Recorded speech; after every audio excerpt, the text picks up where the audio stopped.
Black Star Network is here.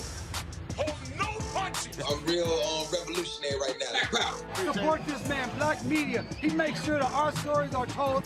Thank you for being the voice of Black America, Roland. Stay black. I love y'all. All momentum we have now, we have to keep this going. The video looks phenomenal. See, there's a difference between Black Star Network and Black-owned media and something like CNN. You can't be Black-owned media and be scared. It's time to be smart.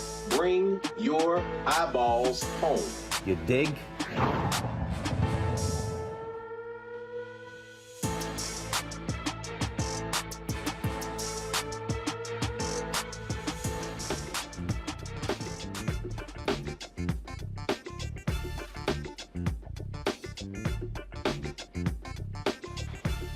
Today is Tuesday, August 30th, 2022. Coming up on Roland Martin Unfiltered, streaming live on the Black Star Network. A small town North Carolina mayor takes down a Confederate monument. Oh, white folks are pissed off, and the Klan is really upset, passing out leaflets in town. We'll talk to Mayor Mondale Robinson about what is happening in his city. Plus, the state has launched an investigation of that. Also, I have an update on the Duke BYU saga. Duke's United Black Athletes Executive Board, they issued a statement regarding the issue. We'll also talk about the latest drama with Florida A&M and the football team.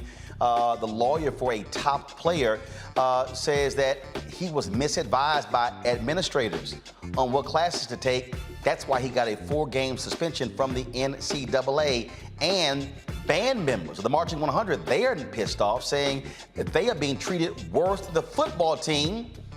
Wait till I tell you about them taking 13-hour bus rides, having to eat cold meals, and not even being able to shower after games. Yeah, I don't know what's happening down in Tallahassee. Also, on today's show, folks, Mississippi's largest city has a water crisis. Jackson, Mississippi residents are being advised not to drink the water. That's coming from the governor. But why isn't the governor partnering with the mayor on this very issue?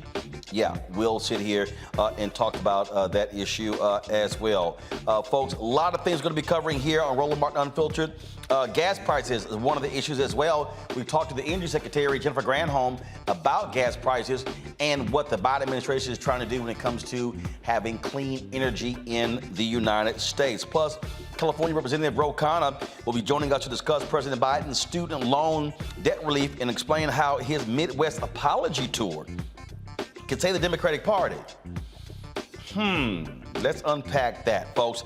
In our marketplace segment, a black woman found a solution to what she calls overload bag syndrome. Yes, overload bag syndrome, creating a multifunctional designer bag. We'll show you that right here on the show. It's time to bring the funk on Roland Martin Unfiltered on the Black Star Network. Let's go.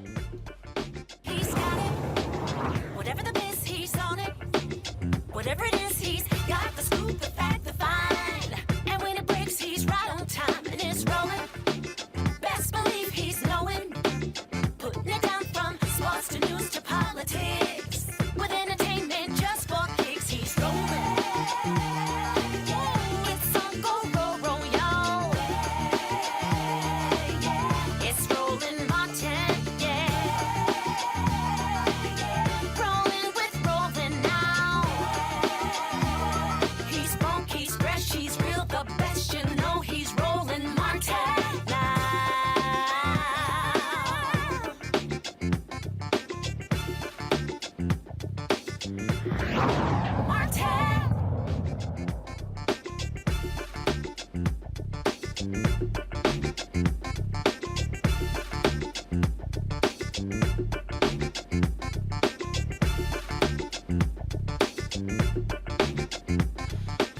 All right, folks, black mayors all across the country, they are sick and tired of Confederate monuments, and the mayor of Enfield, North Carolina, took down one of those monuments. Mondale Robinson said enough is enough. He replaced a white Republican mayor in that particular town in North Carolina. The decision to topple the 94-year-old monument on Sunday night was based on the best interest of the nearly 2,400 people who live in the city, 85% of them black.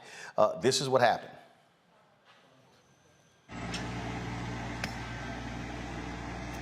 Yo, it's time for this monument to come down. People voted. I tried with a hammer. That wasn't enough. So now here come the tractors. Drive it down. Yes, sirs. Yes, sirs. Yes, sirs. Death to the Confederacy around here. Push that little one over too, bro. All of it. Not in my town, not on my watch. Not in my town, not on my watch. Not in my town, not on my watch. All right, folks, as a result of that, white racists were not happy. They began to post these notes all around town. Not happy at all. It says, white people of Enfield, you have let a nigger, their word, tyrant, stomp on your white heritage. What will you do? Don't let them get away with anything. Loyal White Knights, the 24/7 phone number as well. Listen to their podcast and their phone number for them to call in. Joining us now is the mayor of Enfield, North Carolina, Mondale Robinson. Glad to have you back on the show, Mondale. So folks have not been, the white folks, they have not been happy with you. Look, the same thing happened in Birmingham. Randall Woodfin took a monument down there. You had Stephen Reed in Montgomery, Alabama did the exact same thing. And so, I mean, look, you have these places, these majority black cities where they have been forced to keep these monuments up by Republican legislatures. Yeah, it's good to see you, Ro. I hope you had a good vacation, brother. Here's the problem for me. This monument has stood since 1928 in that park, and in my entire life, and I'm only 43 years old, that park was called the White Folk Park. It wasn't too recently till it got a name, Randolph Park. Everybody in Enfield know that park as the White Folk Park because black people first were not allowed there. When they were, that monument was at, a water fountain was added on that monument that said white folk only. Later in the years, after it was placed there, they etched on the back some ode to other wars. But the main purpose of that Confederate monument, my man, was to remind black people that the Confederacy was still alive. And this is some of the sentiments we've received, not just that leaflet that you saw from the Klan, but some of the emails I've been receiving from white residents and also white people all over this country about the invisible empire and how black people need to understand that the Confederacy has never died and will never die. And I mean, you know, for me, it was a no-brainer. My dad suffers because he was the son of a sharecropper. My grandfather died not even being able to walk. My mother has memories of being sprayed with water hose. And I, you know, deal with PTSD that's definitely associated with the epigenetics. And that PTSD was every time I saw that Confederate monument on the front of that statue, I felt some type of way. This park is less than a block away from my house. And it had to go. So, you know, I'm not going to sit around and talk about it. I'm just going to do it.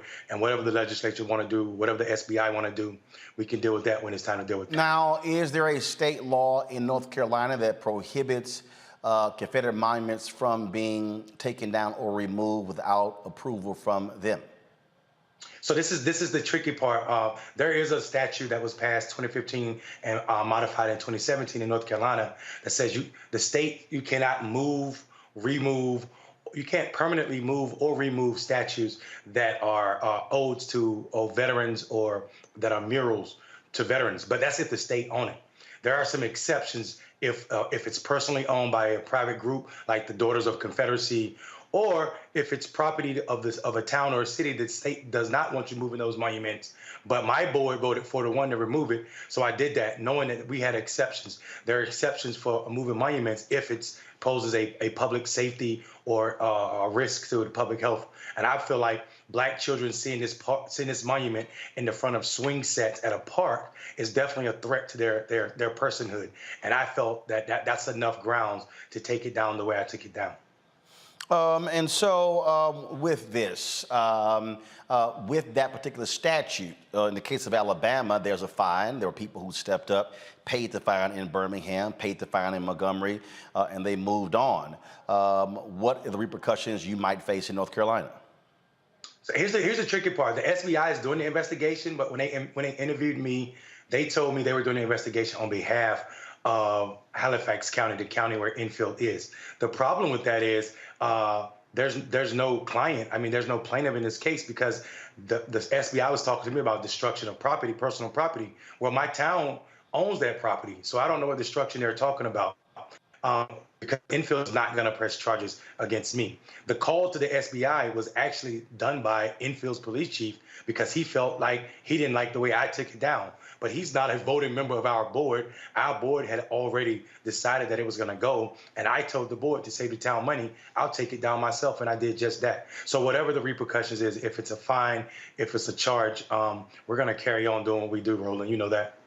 Totally understand. Mondo Robinson, we surely appreciate it. Thanks a lot. Indeed. All right, I'm going to bring in my panel right now. Dr. Mustafa Santiago Ali, former senior advisor for environmental justice at the EPA. Teresa Lundy, principal founder, TML Communications. Demario Solomon Simmons, civil rights attorney, founder, Justice for Greenwood, will be joining us a little later in the show. Look, here's the whole deal here, Teresa. You've got these Republicans who are defenders of the Confederacy. They do not like when black folks exert their power. They want to control these cities. Now, Republicans love talking about local control, except when black people are in charge. You're absolutely right. But even the basis of what the Confederacy stood for was about controlling slavery, controlling the rule of law of which black people were enlisted in. And so, as we think about what the Civil War looked like and, what they were fighting for, part of it was the moral sense of slavery. And so now it's modern day slavery in the midst of having these elected officials still trying to control African Americans, our funding. They come with different laws and, also just try to matriculate different things that really don't have a hold on some of our communities. So it's definitely important that we start to understand and what it looks like, and also the senders of these messages who say they fight against slavery, but yet we keep seeing time and time again when their claws actually hang out for this. And the thing here, Mustafa, it is simple. These Republicans do not want black folks determining their own fate. They want to force black residents and black elected officials to have to keep these Confederate monuments. They want to keep the Confederacy alive, and that is today's Republican Party in Mississippi, in Alabama, in South Carolina, in Georgia, in Arkansas. We could go on and on and on. It is in the South. Yeah, my grandmother says you have power unless you give it away. So we're utilizing our power. We're utilizing our power to make sure that monuments of hate no longer have fertile ground in the 21st century. And we also understand that these monuments of hate also have traumatic impacts in our and on our lives. And we are no longer going to carry that trauma by allowing these types of things to be placed and to be viewed inside of our communities. So I'm very, very happy that the mayor moved forward in the way that he did and the decisiveness of the way that he did. And I hope that all of us will also back him up. If there's a fine, we should make sure that the money is raised in a matter of minutes to make sure that that's taken care of. I just get a kick out of the folks, again, who do all they can to defend this nonsense. All right, folks, got to go to a break. We come back on Roland Martin Unfiltered. We'll talk about President Joe Biden challenging Republicans, saying, how in the hell y'all pro-law enforcement, but y'all pro-insurrection? Is the president finally getting tough on Republicans as we head to the midterm elections? We'll discuss that next. You're watching Roland Martin Unfiltered on the Black Star Network. Don't forget to download the Black Star Network app, available on all platforms: Apple phone, Android phone, Apple TV, Android TV, Roku, Amazon Fire TV, Xbox One, Samsung Smart TV. By joining our Bring the Funk fan club. Our goal is, again, folks, we need to get $100,000 this month from our fan base. We are at about 85,000. So if you can send your check and money orders to P.O. Box 57196, Washington, D.C. 20037-0196. Cash App is $RM Unfiltered. PayPal is R Martin Unfiltered. Venmo is RM Unfiltered. Zelle is Roland at RolandSMartin.com. Roland at RolandMartinUnfiltered.com. We'll be right back.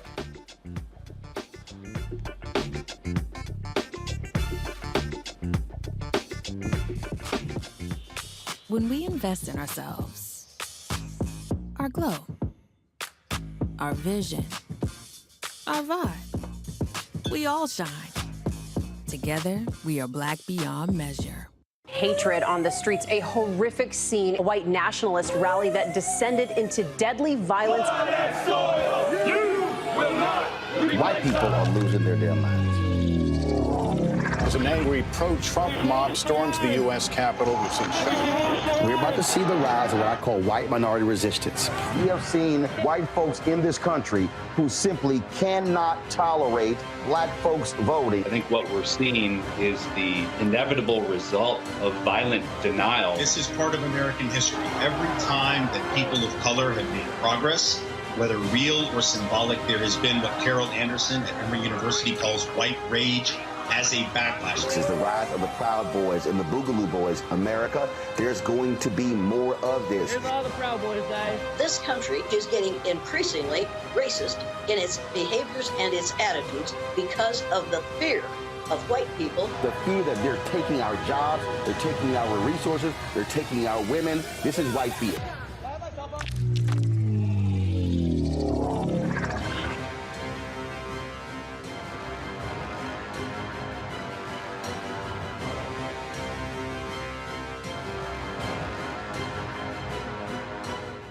When we invest in ourselves, we all shine. Together, we are Black beyond measure. Pull up a chair, take your seat. The Black Tape with me, Dr. Greg Carr, here on the Black Star Network. Every week, we'll take a deeper dive into the world we're living in. Join the conversation only on the Black Star Network. Peace and love, everybody. I'm Purple Wonder Love. Hey, I'm Donnie Simpson. What's up? I'm Lance Gross, and you're watching Roland Martin Unfiltered.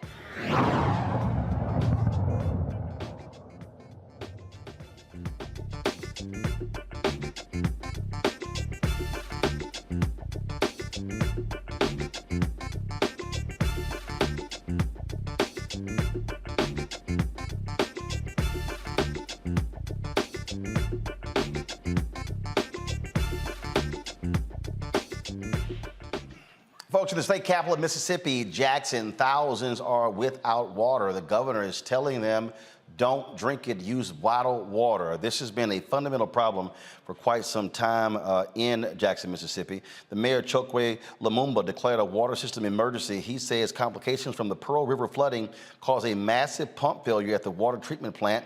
The governor, Tate Reeves, issued this warning. Please stay safe.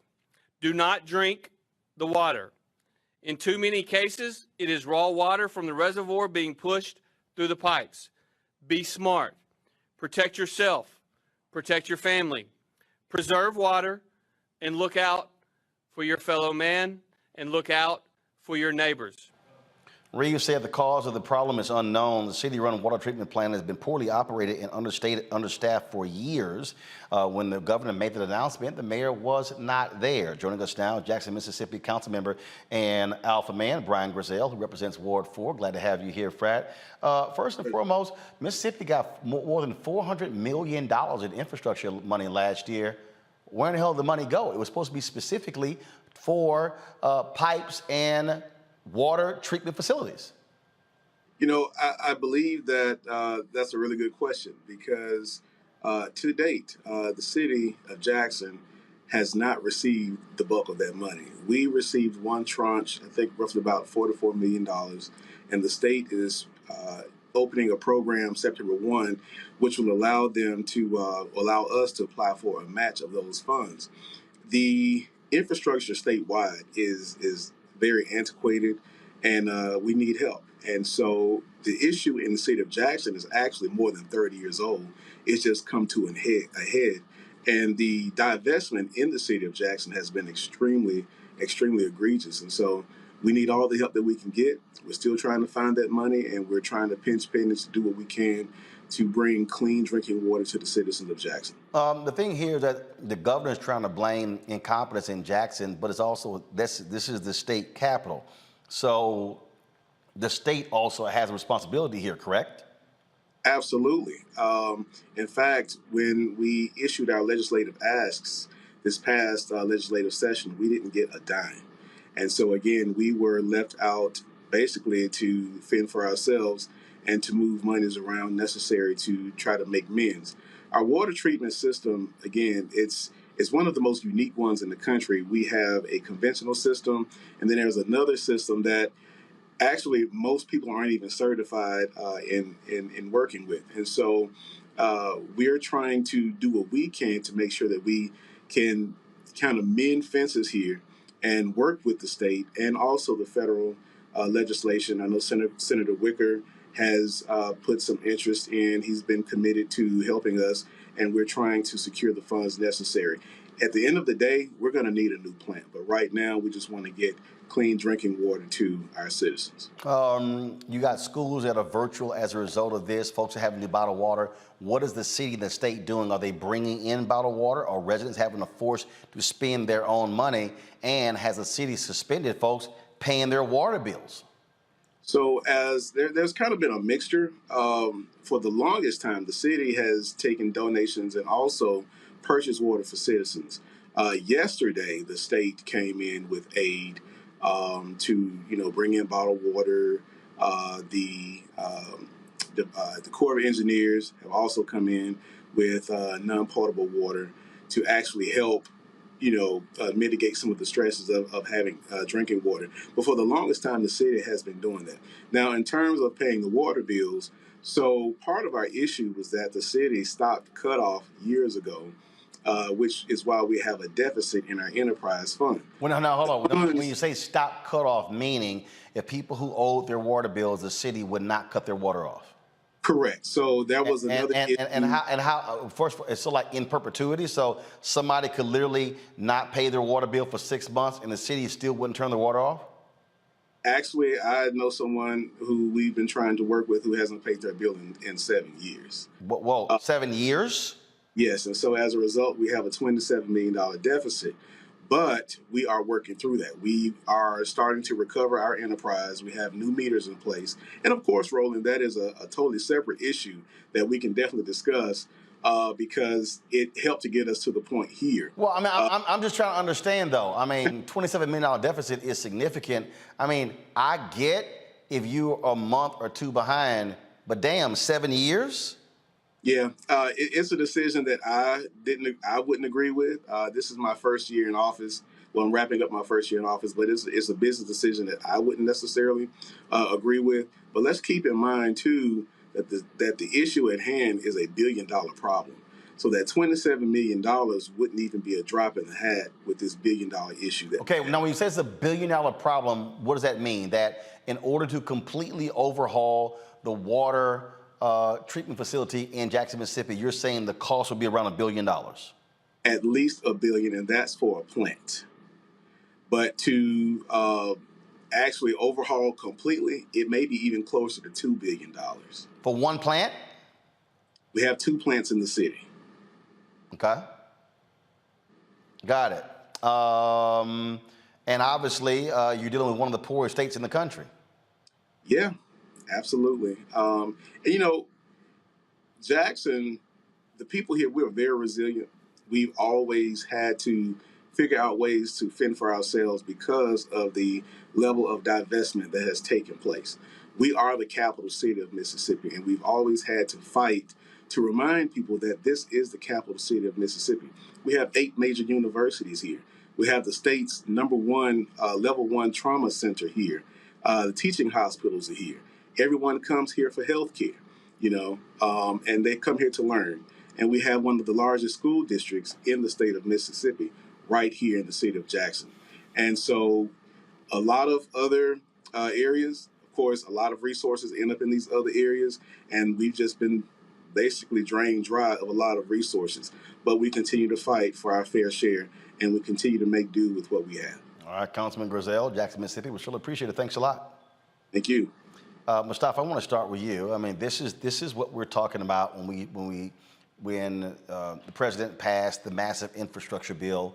Republicans fought it, although they love the money, and then taking credit for it. And this is what happens in America. I say this all the time. Americans, whether you're on the city level, county level, state level, federal level, we wait for stuff to break, and then we go, oh, you know what? We might want to go ahead and fix that now.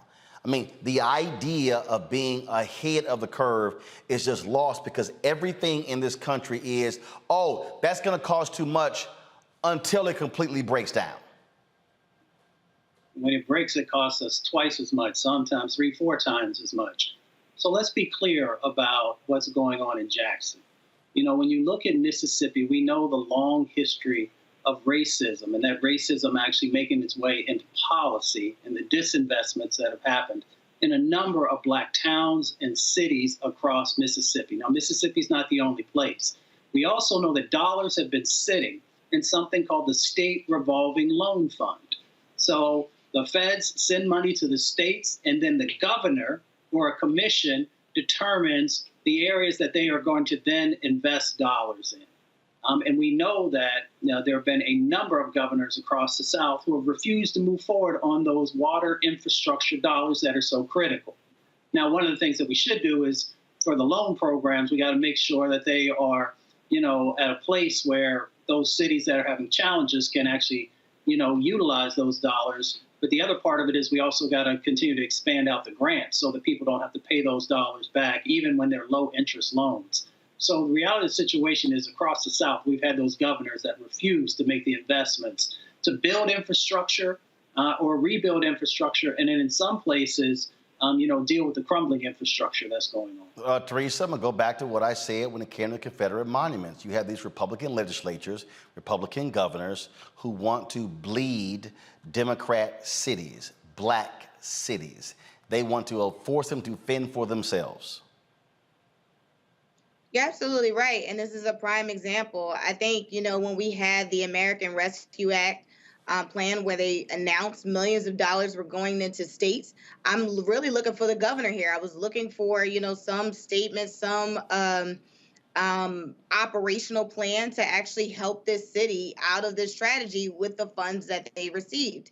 There's no reason why, we're still, just putting Band-Aids on this situation when clearly there's a problem. When people and businesses and communities are flooded, that ultimately has other repercussions. And I'm not sure why on the federal side, it's the funds aren't matriculating, and also on the state level, why the funds aren't being given to the states so they can actually have that forward thinking. It shouldn't have taken an election year in order for it to probably change, because these people need it right now. DeMario, when we talk about again, we just one thing after another, and again, we can go from city to city and we see this. We see environmental racism. We see the lack of building. We see folks wait until bridges collapse, then go, oh, let's fix it. Then they say, oh, well, we got schools and other buildings, and it's one thing after another. This nation just doesn't give a damn about infrastructure, because everything is, it's going to cost so much money. Yet it's amazing how we can find money to give the military 40 and 50 billion more than even asked for, more than in the Biden budget. How we keep spending money there. If you want to understand a country's priorities, look at where they spend their money, and then they say, well, we don't have any money to fix it. But then again, when something collapses, people die. Folks can't go to work. And look, we talk about water here. Look what happened in Flint.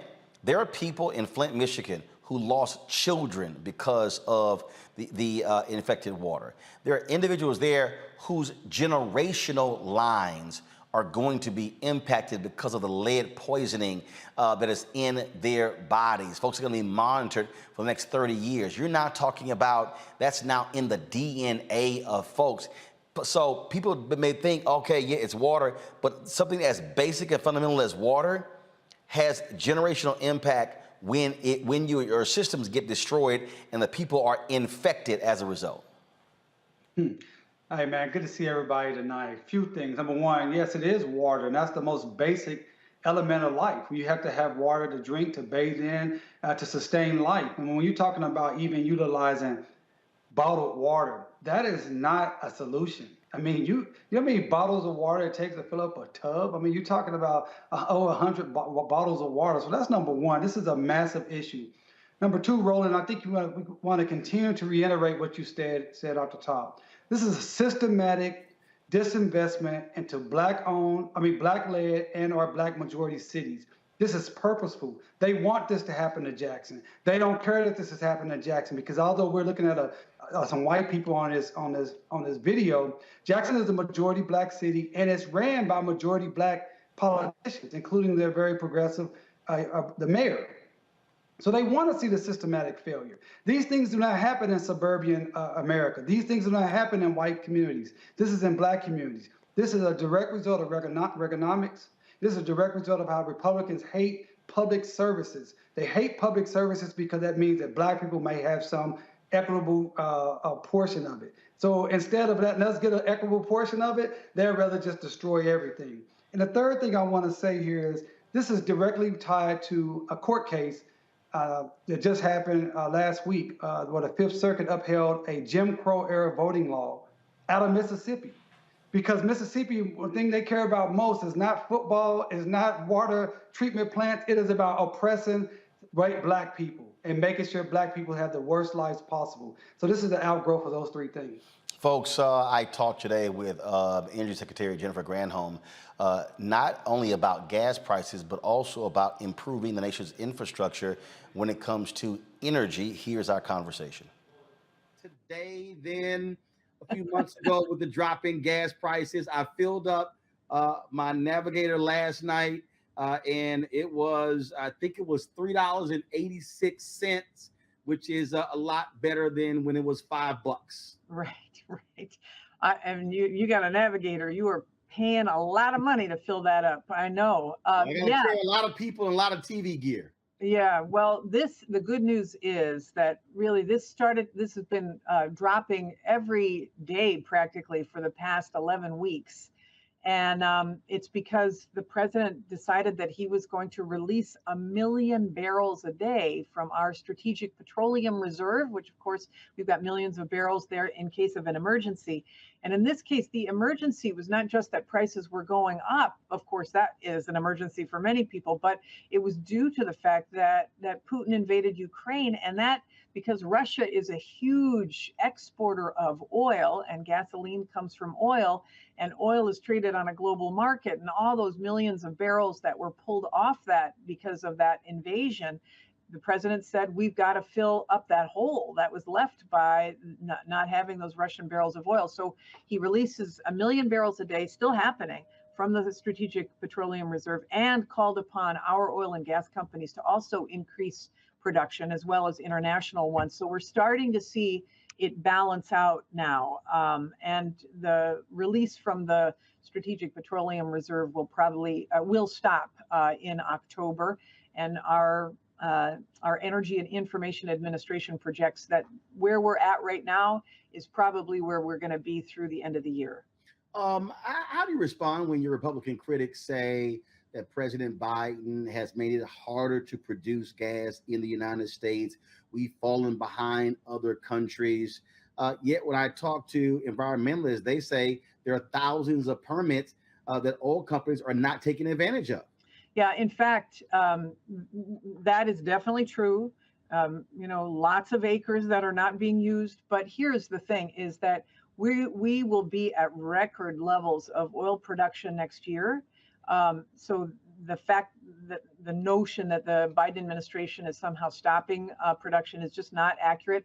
I think that was an argument they may have waged 6 months ago, but they know that that's not true. I haven't been hearing that lately because, in fact, we have been exporting and extracting all manner of oil and natural gas as well.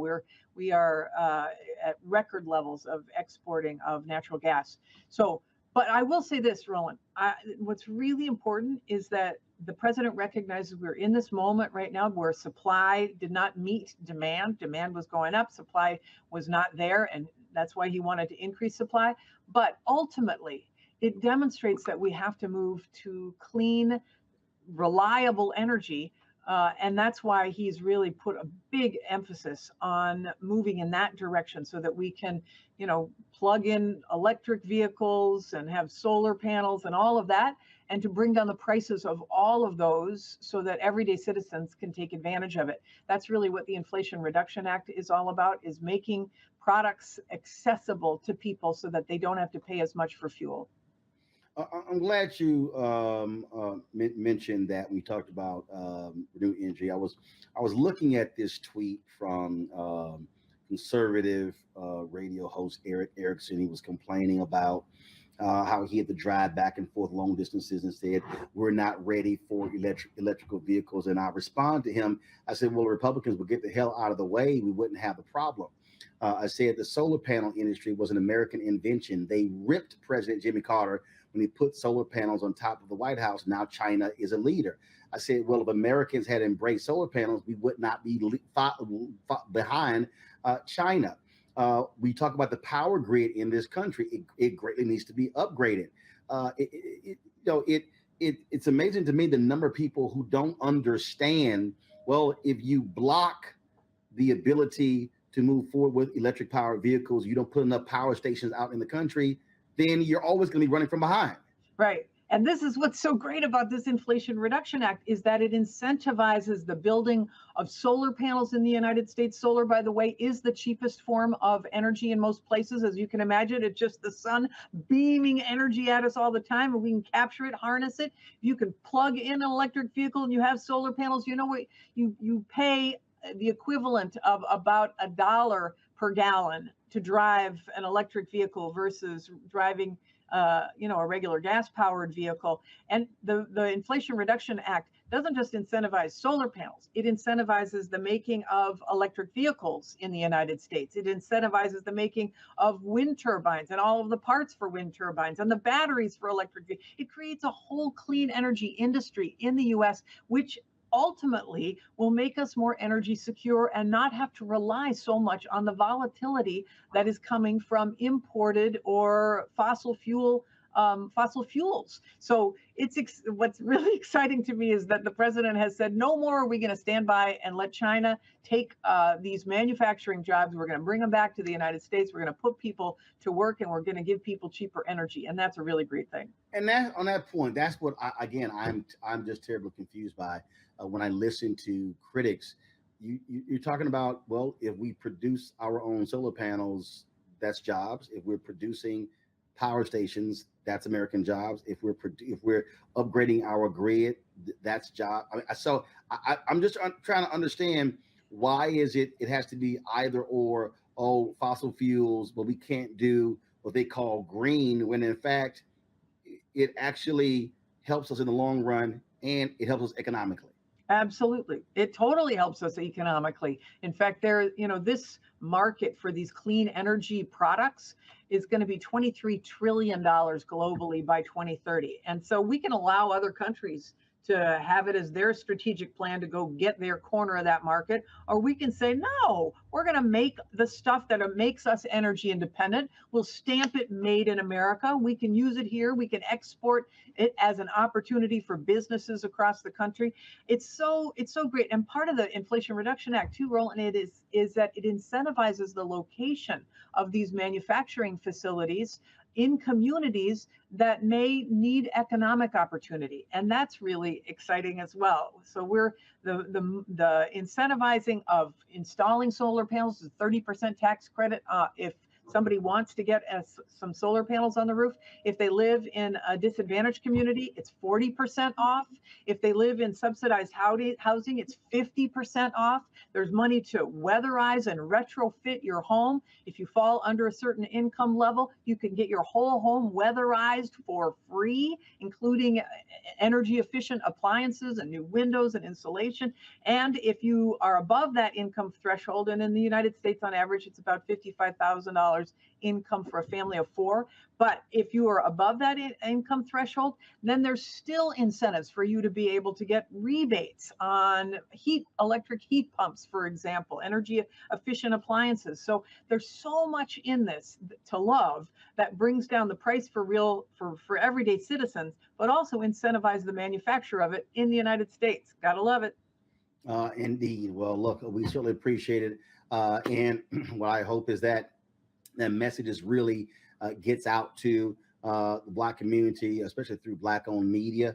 And so, we've been one of the folks on the forefronts of pushing to ensure that Black-owned media gets those federal government advertising dollars, because our community needs to hear that consistently, because we absolutely need it when you look at environmental racism and how we are impacted by the high cost of energy. Absolutely, absolutely, and there's there's money in there for environmental justice communities too, specifically targeted. There's just so much that's really great to create justice, and I'm super glad that you're having me on so that I could talk about it too. Well, I appreciate it. Look forward to having you back. Thanks a bunch. All right, see ya. Be well. Mustafa, I want to start with you. Look, this is not a sexy topic for some people, but people have to understand, just like I was talking about with water, electricity is a fundamental need in this country. This is a Reuters story from May 12, 2022. Creaky U.S. power grid threatens progress on renewables EVs. What this article lays out is that we have a fundamental problem in this country. It's going to take $2 trillion to upgrade it. Here's what is interesting here. Look at this paragraph. The decrepit power infrastructure of the world's largest economy is among the biggest obstacles to expand clean energy and combating climate change on the ambitious schedule laid out by U.S. President Joe Biden. This nation loves to talk about how advanced we are, how far ahead we are, how we are the greatest country that God has ever created, and all of that. Yet folk in this country won't even do what's right to get the damn electrical grid. And people don't even understand that. We have these 7 regional grids. We lose most of the power being transmitted because the grid sucks. Yeah, exactly. Well, we saw what happened in Texas, right? And we saw when the infrastructure has been put in place and bad sets of actions. Well, first of all, in Texas, they chose not to be a part of the U.S. grid. They chose to have their own, and that was a dumbass decision by Governor Greg Abbott, which is one of the reasons why he should be thrown out of office. Yeah, exactly. And that's what I was going to highlight. But, you know, we've got an opportunity now through the Inflation Reduction Act, through the bipartisan infrastructure bill, and a couple of other pieces of legislation that's out there that we can begin to rebuild this grid, which is going to be so critical. It's critical for our communities also because when we have these crazy spikes, as Secretary Granholm talked about, you know, we pay 3 to 4 times more for our energy cost in many instances than white brothers and sisters do. So that, you know, exacerbates the black-white wealth gap that exists inside of our country. So as we begin to make sure that these elements are in place, we can also begin to address some of the impacts that are causing poverty in our communities and a number of other dynamics. The other part of it is, and that's why I love coming on our show every Tuesday when we talk about Black entrepreneurship. I continue to travel around the country and get people to understand that when we are talking about $1 trillion industry, there are huge sets of opportunities for us to start our own businesses. There's nothing wrong with being an employee, but it's time for us to really understand how wealth is built. And if we've got $1 trillion sets of opportunities in front of us, then we need to make sure that we're getting a piece of that pie, if you will. You know, it's interesting, Teresa, when you listen to folks talk about, oh, what China's doing. Perfect example, China has built some 24,000 miles of high-speed rail. And folks go, you know, we got to compete with China. Well, first of all, they're a communist country. So ain't no such thing as rules. Go back to the Reuters article. Read this here. Actually, it is true. Read this here. No. Listen, Omega, listen. It says right here. The federal government, however, lacks the authority to push through the massive grid expansion and modernization needed to withstand wilder weather and accommodate EVs and renewable power. Under the current regulatory regime, the needed infrastructure investments are instead controlled by a Byzantine web of local, state, and regional regulators who have strong political incentives to hold down spending, according to Reuters interviews with grid operators, federal and state regulators, and executives from utilities and construction firms. So when I listen to folk talk about how China is so far ahead, China doesn't have to worry about local, state, and federal regulation. They just decide, we're building it. They don't worry about it. Look, they got the ultimate eminent domain. But what we're still dealing with here, this is a perfect example where you have this push for electric vehicles, which is going to cause a demand for more power, but you got a grid that sucks. We have power outages that have greatly increased over the past decade, and you do not have the political will to do it. Now, you saw how Republicans attacked the Green New Deal, and they call this socialism and everything else in the world. They would prefer to stick with the oil and gas industry, fossil fuels, change nothing, and we don't want to spend any money right now, and let's wait till this whole thing blows up and then go, maybe we should fix the problem. Yeah, and part of it is because we have a lot of seasoned politicians who are not willing to change and look beyond the current state of the situation that they're representing. And so, we have a lot of folks that's talking about the Green New Deal, that's talking about, the $1 billion investment that we can actually invest in energy, sufficient utilities. But yet, there is no forward thinking. So I think part of the solution could be is that, Biden, and I think this is a really good opportunity for Kamala to really, just walk the legislations, Kamala Harris. Or the vice president. Our vice president, yes, Vice President Harris, to really, guide some of the initiatives that they've already passed. I think if they do that, it really would give cities and states a real opportunity to kind of, start to rethink their best practices and forms so we can actually figure out, what the path looks like in the next 20 years, because in the next 5 years, we don't know. I mean, look, one of the things that you have, happening right now, look, California is going to outlaw gas vehicles. Again, though, that's great, but you have to keep up with electric vehicle power stations. The Wall Street Journal had an article about a month or so ago, Mario, that was actually frightening, where a journalist and a friend of hers, they took a cross-country trip from New Orleans to Illinois, and they detailed the biggest problem they had. Some stations, it charged faster than others. The cost, they couldn't find stations. They said there was not a single electrical vehicle power station in the city of New Orleans. Not one. And so if we're talking about moving to this, you're going to have to, making the cars is one thing, but having the system in place to be able to handle that. If you're driving from, one state to the other, you got to be able to do it. And one of the things that this article details, the long waits they had to go through just to recharge. That ain't gonna do it for a lot of people. Well, I think we have to just be real honest about what this country is about. As my good friend Rezima talks about, the organizing principle of America is the plantation. And the plantation was to maximize profits. And that's what this is about. This is about maximizing the profits of the oil and gas industry. So of course, they're going to continue to fight anything to look forward, anything for electrical vehicles, until they have the opportunity to most likely profit off of it. And that is our fundamental issue here. And we have to be clear and concise with our discussions to our people and others who want to move this country forward in a different direction. Even the secretary that was talking, when she was talking about we have the most people drilling for oil and gas at this time, that's not a good thing. We don't need to be having that. When she talked about the president, bringing down oil and gas prices, well, let's be honest with people. The president does not set oil and gas prices. Oil is an international commodity. So I just, we have a lot of kind of I don't want to say disinformation, but not full explaining of what's going on here. In a capitalistic society, which America is, profit is the motivating factor. Until that changes, we will never have the type of changes that we need that's best for people, everyday people, and for generations of people. And that is the issue we must be very clear on.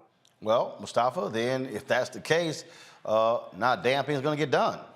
You are very much involved in the environmental arena. What has to happen in the next 1 year, 2 years, 5 years? We got to get focused on the midterms that are coming up. We got to make sure that we are electing candidates who are pro-climate, who are also pro-environmental justice, and are willing to stand the line. The reason for that is that, the fossil fuel industry gets about a $20 billion a year subsidy.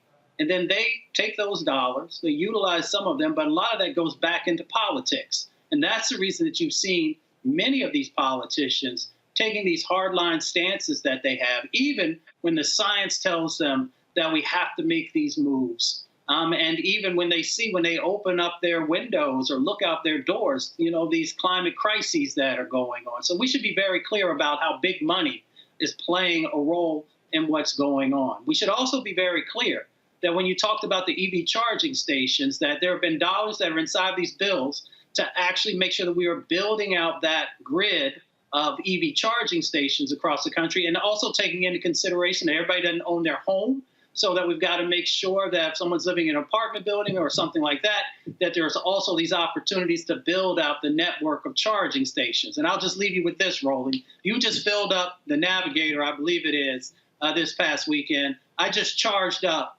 my ride. It was $12.57. Wow. How many miles you get to your ride? Probably about 275. So it cost me, I think, 110 for 513 miles.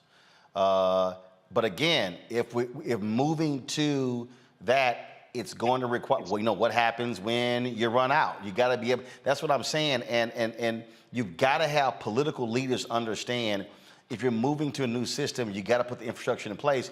And the thing that cracks me up, Teresa, with these people, they act as if we didn't like, to Mustafa's point, the subsidies they get every single year. I mean, I love it how folk go, let companies, let the free marketplace do it. That shit ain't free. We pay for a lot of the free marketplace in this country. We did. And so part of that, free sponsorship, what taxpayers are paying for, is we have to also understand where those dollars and cents are going, and the effect that it has and how long it lasts. So there are many questions that, allow us to make these decisions. I know myself, I thought about, do I stay with gas or do I go to electric? Well, I'm okay with gas right now, but I need to see a little bit more incentive for me to change over. And part of that is the grid, so part of it is other incentives that I think that will be trickling down on the federal level side. But it just needs to also be communicated better in the state on what they plan on doing and how many stations they plan on having. So I think if we're looking at a shorter scope, is better communication for how this rollout is going to be. And then some of those dollars that's within some of those legislative bills, how are they going to particularly affect the state that we reside? Indeed. All right, folks, going to go to a quick break. We come back. An update on the fiasco that took place at Brigham Young University with the Duke volleyball team as well as the BYU volleyball team, and racial insults being hurled at one of Duke's only black starter. You're watching Roland Martin Unfiltered on the Black Star Network.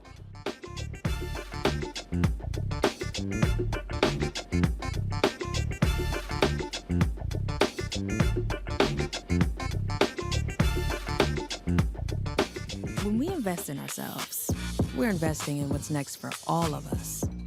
Growing, creating, making moves that move us all forward. Together, we are Black beyond measure. On a next A Balanced Life with me, Dr. Jackie, our kids are going back to school. After 2 years of disruption, thanks to COVID, are we ready? How to help them to prepare, and what are the warning signs that our children are showing us? Social, emotional, physical. All of these stressors and anxieties will be impacting our children. They'll be facing new challenges, anxieties, and emotions, and the adults in their lives need to figure out how to pull themselves together so that our kids will be able to do the same. Adults need to be paying closer attention now more so than ever. This generation who feels like they're unguided, we need to provide that guidance. That's next on A Balanced Life with me, Dr. Jackie, here at Black Star Network. When we invest in ourselves, our glow, our vision, our vibe, we all shine. Together, we are Black beyond measure.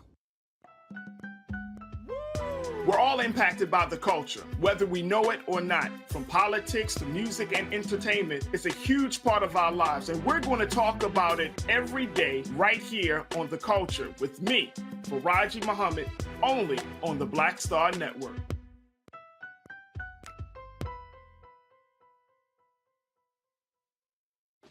Hey, I'm Antonique Smith. Hello, everyone. It's Kiara Sheard. Hey, I'm Taj. I'm Coco. And I'm Lily. And we're SWV. What's up, y'all? It's Ryan Destiny, and you're watching Roland Martin Unfiltered.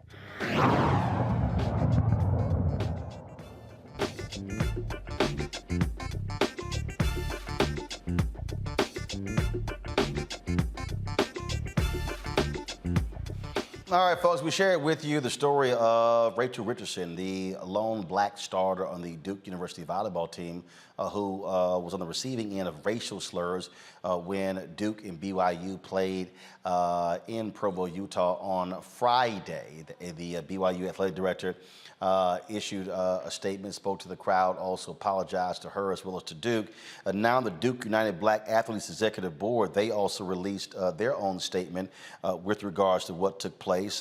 This is what they had to say. Duke United Black Athletes is aware of the heinous incident that took place on Friday, August 26th at the Duke versus BYU women's volleyball game. For those unaware, black student athletes were repeatedly called racial slurs throughout the match.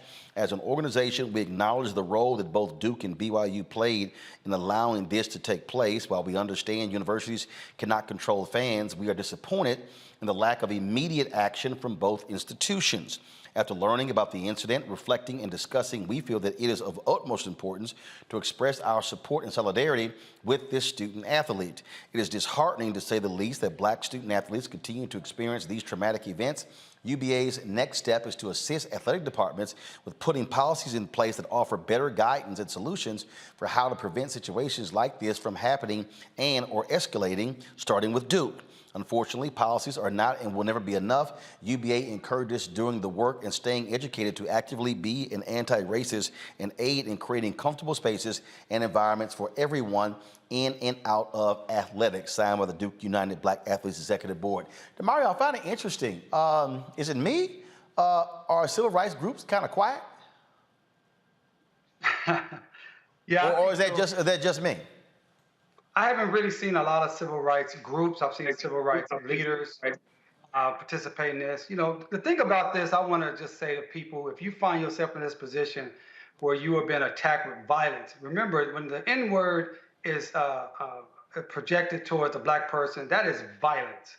And in that situation, that young lady was unprotected by her school, by her teammates, and by the opposing party. What needs to happen in this situation, if you find yourself, those who are listening, all of our audience members, number one, resist the urge to try to prove your humanity to the ignorant white person that's heaping violence upon you. You do not have a duty to prove how nice you are. You do not have to say, hey, I want to prove to you I'm a nice person and talk to them about what would Jesus do and all that stuff. This person is proven to be a racist and a violent one at that, to spew the N-word towards you. Number two, if you're in an educational setting, you need to file a Title VI complaint with the Department of Education. Number three, you should file a police report, because at minimum, it's intentional infliction of emotional distress, but it's also an assault. Assault is when someone puts you in imminent apprehension of fear of bodily harm. If somebody, a white person in public, is calling you the N-word, you are in bodily danger, and you should report that as a crime that it is. And then fourthly, you should seek an attorney in your area to sue this individual or that institution. This is outrageous. We cannot stand for it in any situation.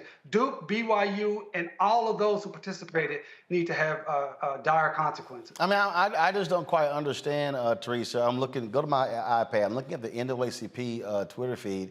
I see a post last night about Serena's daughter watching her play. I literally don't see a single post from the NAACP regarding what took place with this student at BYU. What the hell?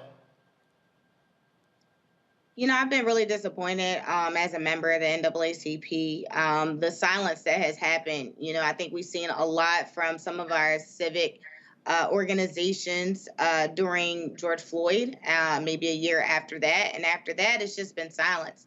When there has been crimes committed against young people in particular, but also athletes. And when we need help, it seems like, you know, it's unfortunately individuals have to contact an attorney, Benjamin Crump and some of the rest of the national individuals who can garner some of the attention to those issues. in order to get support. And that's not what some of these organizations were formed are about. And so we really need to, hold them accountable to make sure they're getting back to basics, to make sure they're looking into these issues and their situations, that they're putting out statements of support. No longer, I think we can, just kind of be silent, especially in the climate that we're in and the bills that are being passed. So I'm hoping that our civic organizations, especially since we have Congressional Black Caucus and a few other things that's coming up this year, that we take a real strong heed to some of the actions that we're doing and actually change them. I'm sitting here and I'm still looking at the reaction that took place. Rachel Richardson, she appeared on Good Morning America as well as on ESPN as well.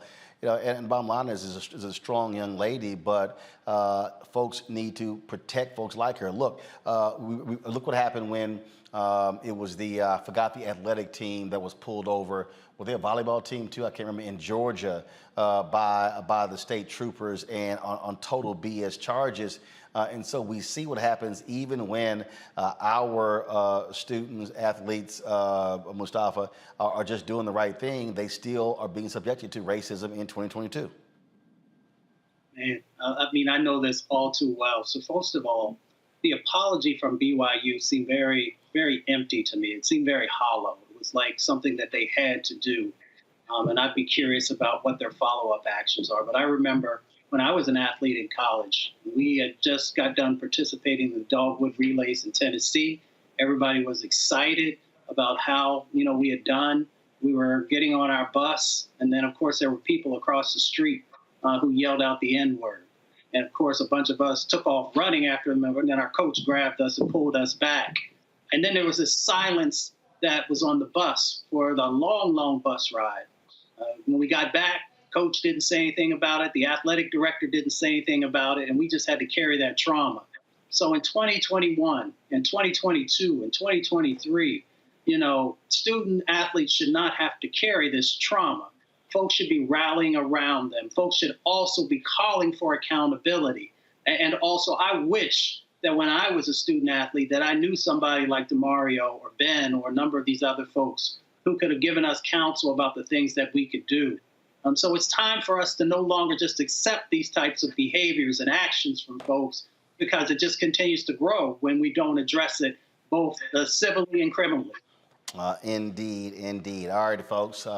Going to a break. We come back. We'll talk with California Congressman Khanna, talking about his apology tour in the Midwest. I got to ask him, why Democrats apologizing? You're watching Roland Martin Unfiltered on the Black Star Network. Don't forget to download the Black Star Network app. First of all, before we do that, YouTube and Facebook. What the hell y'all waiting on? Hit the like button. It don't make any sense. More than 2,000 of y'all sitting here live on various platforms, and we got 545 likes. Seriously, hit the button. It ain't that hard. When we come back, we should be at 1,000. All right, download the Black Star Network app, Apple phone, Android phone, Apple TV, Android TV, Roku, Amazon Fire TV, Xbox One, Samsung Smart TV. Also, join our Bring the Funk fan club. Your dollars make it possible for us to do what we do. Send a check and money order to P.O. Box 57196, Washington, D.C., 20037-0196. Cash App is $RM Unfiltered. PayPal is R Martin Unfiltered. Venmo is RM Unfiltered. Zelle, Roland at RolandSMartin.com, Roland at RolandMartinUnfiltered.com.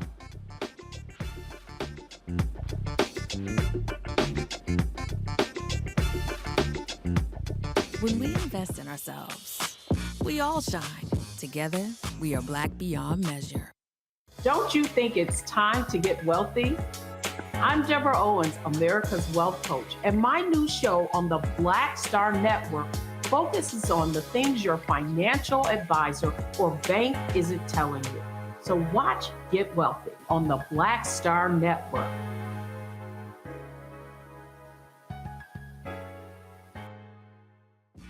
When we invest in ourselves, we're investing in what's next for all of us. Growing, creating, making moves that move us all forward. Together, we are black beyond measure. When you talk about blackness and what happens in black culture, we're about covering these things that matter to us, speaking to our issues and concerns. This is a genuine people-powered movement. There's a lot of stuff that we're not getting. You get it, and you spread the word. We wish to plead our own cause. Too long have others spoken for us. We cannot tell our own story if we can't pay for it. This is about covering us. Invest in black-owned media. Your dollars matter. We don't have to keep asking them to cover our stuff. So please support us in what we do, folks. We want to hit 2,000 people, $50 this month, raise $100,000. We're behind $100,000, so we want to hit that. Y'all money makes this possible. Checks and money orders go to P.O. Box 57196, Washington, D.C. 20037-0196. The Cash App is $RM Unfiltered. PayPal is R Martin Unfiltered. Venmo is RM Unfiltered. Zelle is Roland@RolandSMartin.com. This is Judge Mathis. What's going on, everybody? It's your boy, Mac Wild. Hey, what's up, y'all? It's your boy, Jacob Lattimore, and you're now watching Roland Martin right now.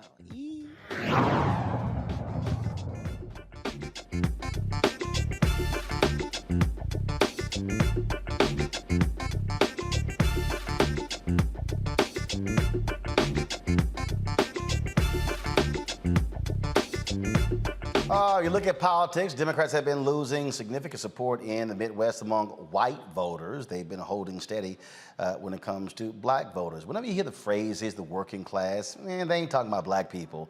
They're typically talking about white workers. When you look at what's happening in Ohio, look at what's happening in Wisconsin, Michigan, Pennsylvania, those places, Democrats, since Ronald Reagan, have been losing those white, blue-collar voters.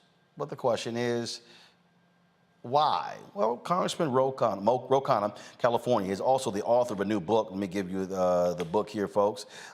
His book is called Dignity in a Digital Age, Making Tech Work for All of Us. He's been on an apology tour, hoping to save the Democratic Party. So, Congressman, I'm glad to have you back on the show. What's the point of the apology? What's the apology tour? I wouldn't have called it an apology tour. I called it a new economic patriotism tour. I don't think we have to apologize. I think Ronald Reagan has to apologize for offshoring a lot of our production and a lot of jobs. And by the way, that didn't just hurt the white working class. As you know, that hurt black communities. A lot of the worst consequences were the Black South, were places like Chicago, places like Milwaukee, Wisconsin. And this president is bringing back manufacturing jobs. He's delivering on what Donald Trump promised. And I was out there talking about how we're now making semiconductors in America, how we're going to start to make solar panels in America, and how the party can rebring these manufacturing jobs to places where they left. This is one of the things that, this recurring theme, we saw this at the 2016 election. Michael Moore was on MSNBC constantly talking about how we need to listen to these people who live in these towns. And I'll be honest with you, Congressman, I don't want to listen to them. You got folks who are living in towns that are 90, 95% white, that are small towns. They're still trying to hold on to 1950, 1960 America. They don't necessarily believe in diversity. They whine and complain about what's happening on the coast, yet the reality is what's happening in urban centers is paying for the folks who live in those areas. And so I dare say, if you have these rural areas, these areas in the Midwest that are lily white like they used to, they're the problem because they frankly haven't kept up with the changing America. Well, but this is not just a problem in white towns. I mean, I was in Chicago. I talked to a steel worker, African-American steel worker, who's 45 years old. He said that when he was growing up, folks there made $30 an hour.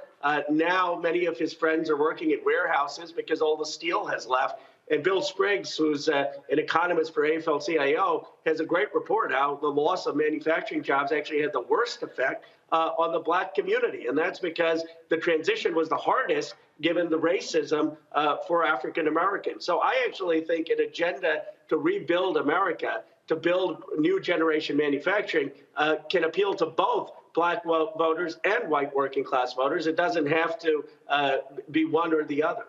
So with regards to that, in terms of, so the conversations you're having, what are those conversations looking like? Because what is interesting is when I look at a lot of these places, they're getting screwed by the other party, but they're penalizing Democrats who are actually trying to help them. It is as if many of these people are voting against their own economic interest. Well, look, I think that obviously the neoliberalism that started with Reagan was the cause of it. But we have not done enough in this country to keep production here. I think we let too many of our jobs go offshore to China. We had this view that production didn't matter. We don't make masks in America again. We don't make baby formula in America. We don't make antibiotics in America. And I think the Democratic Party, you're right, actually has a vision of how we make things. The irony is I was saying that, and they said, well, wasn't Make It in America a Donald Trump thing? I said, no, it was actually an FDR thing. And then, of course, it was Lyndon Johnson who made sure that the FDR vision was inclusive to Black Americans, because the original New Deal, as you know, was not inclusive. So we as a party need to remind people that we're the ones that built the productive capacity of America and that we can rebuild it now, which is what this president is doing. Well, one of the things that we also are seeing, I'm going to ask you this question before I go to my panel, we are seeing a renewed focus on labor unions. For the longest, they were being chastised, criticized, losing significant support. That was a major Supreme Court case that many folks, even in the labor industry, thought was going to be their death knell. And I remember talking to Lee Saunders of AFSCME, one of the original partners of this show, and what he said to me was, he said, we got to get back to basics and explain to people exactly who we are. Folks, if you go to my iPad, this is what they put out. Gallup's, it says 71% of Americans now approve of labor unions. I think what you're seeing is you saw since Reagan this attack on labor unions as being bad for America. Now people realize, guess what? You got played. You've been screwed by corporations. They're sitting on billions upon billions of dollars of cash, forcing high productivity, not paying folks fair wages, and now they are seeing the results of that. And so you're seeing Starbucks employees, Amazon employees, and others, folks who are in these states who are saying we need unions to protect us. You're absolutely right. I think it's one of the most hopeful things happening in America, the unionization at Starbucks, at Amazon, at Chipotle. I'm leading an effort in California to have fast food workers organized. It passed in the legislature, and now it's going to the governor's desk. It would allow the fast food workers to finally have a voice on what they're being paid. And Roland, one of the points with manufacturing jobs, the only reason they were good-paying jobs is because of unions. The unions actually fought to make those good-paying jobs. So I completely agree that we need to stand up for unions, strengthen unions. Our president has done that. I mean, unfortunately, the PRO Act passed the House, hasn't passed the Senate. But whatever we can do to strengthen unions and increase bargaining power will help workers across the country. Questions from my panel. I'll start with you, Teresa. Yes, well, thank you so much for bringing the clarity to the forefront. So is there something that we could do at home to kind of, make sure this doesn't happen again? Well, what we need to do, I think, is have massive investment in next generation industry, and to make sure that that's happening in all different parts of the country. Yes, in the Midwest, but also in the Black South, also in Latino communities, and have next generation technology investment with workers, and also making sure that they have access to technology. One of the things that I often talk about is the racial wealth gap will not be solved if we continue to have a racial wealth generation gap. And sitting in Silicon Valley, where we've got $10 trillion of market cap, Apple, Google, Intel, Yahoo, Cisco, and seeing, frankly, the exclusion of Black entrepreneurs, Black venture capitalists, Black leaders, there should be outcry over that. And I've been to particularly the Black South, where you have the gathering spot in Atlanta, you have this ambition, you have hunger, and we're not doing enough of a job of getting those folks the opportunities. I've tried to partner with tech companies and HBCUs. It's just scratching the surface. But I think we have to be far more intentional on giving people the opportunities for the next technology innovation and new manufacturing jobs. Mustafa. Representative Khanna, thank you for the work that you do. Follow lots of it, engage with you on some things. I'm curious, how do we make sure that there's real accountability and intentionality, both, in the new clean economy and some of the other parts of the economy that are going to be needed moving forward? So whether we're looking at the Bipartisan Infrastructure Bill, the CHIPS Act, or most recently the Inflation Reduction Act, we know that race was not allowed to be used as a criteria for some of the investments. So are there some steps, ideas, strategies that you have in making sure that the places that have been disinvested in now will actually have a fair shot. Yes, I think race should be a criteria. It was in the House version of what we passed. I mean, you look at Mayor Jackson and what he did in Atlanta, and partly that was because he had public funding supporting businesses. And we in the federal government spend about $80 billion on technology. Not much of that is going to Black entrepreneurs, Black vendors. And so our original view with this CHIPS and Science Act that passed out of the House said it not only had to be geographically diverse, it also had to be diverse in terms of racial communities. I regret that the Senate version, what ultimately passed, did not have some of those criteria. I think it's for the administration at Commerce to make sure that when people are applying for that funding, that the racial composition is factored in because too many communities are excluded from a lot of that funding. DeMario. Yeah, Representative, good to see you. I just want to tell you I appreciate all the work you've done on behalf of my community here in Tulsa with the Tulsa race massacre. I know you did a lot of work with my good mentee, Tyrone Billingsley, so I appreciate He's brilliant. Yeah, absolutely he is. And I just want to, a couple of things I want to talk about. One bill that is Representative Hank Johnson, which is House Bill 3466. It is to be able to people to move forward to get justice for the Tulsa race massacre. I hope you'll get your staff to look at that bill. We'd love to see you as a co-sponsor on that bill. And another issue that we're working on here based out of Oklahoma, but impacts hundreds of thousands of Black people throughout this nation, are Black Native Americans who've been disenfranchised for their citizenship from the Creek, Chickasaw, Choctaw, Seminole nations. And they've been excluded for billions of dollars in federal funding and benefits because of that. Congresswoman Maxine Waters has been working really strong with us. Also, Congressman Danny Davis.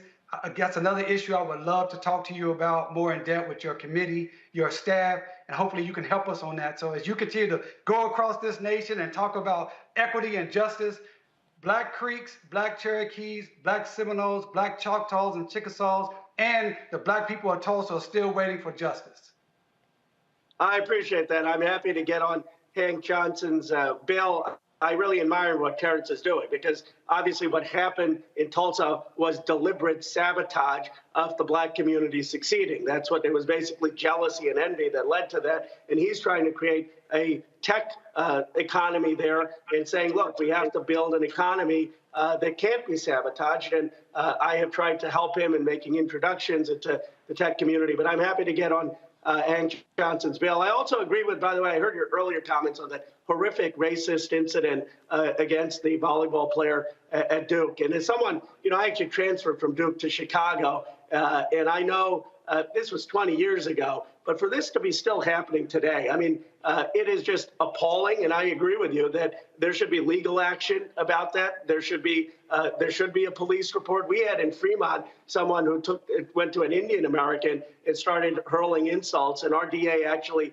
pressed charges against that person. And by the way, being Black is very different than being Indian in this country. It's much, much worse in terms of the racism. And so I agree with you that we have to be far more aggressive on that incident. All right, Representative Khanna, I appreciate it. Your book is called Dignity in a Digital Age, Making Tech Work for All of Us. We certainly appreciate it. Thanks a lot. Thank you. All right, folks, so we come back. What the hell is happening at Florida A&M University? Thank you. Their star linebacker has been suspended by the NCAA for 4 games. His lawyer says the university screwed up by not advising him properly on what credits to take when he transferred. Also, after last night's story, the Florida A&M band reached out to me, different members, saying they're being treated worse than the football team. Wait till I explain what's happening in Tallahassee. And the university still not giving a credible enough answer to these issues. I'll break that down next in our HBCU Connect segment right here on Roland Martin Unfiltered on the Black Star Network.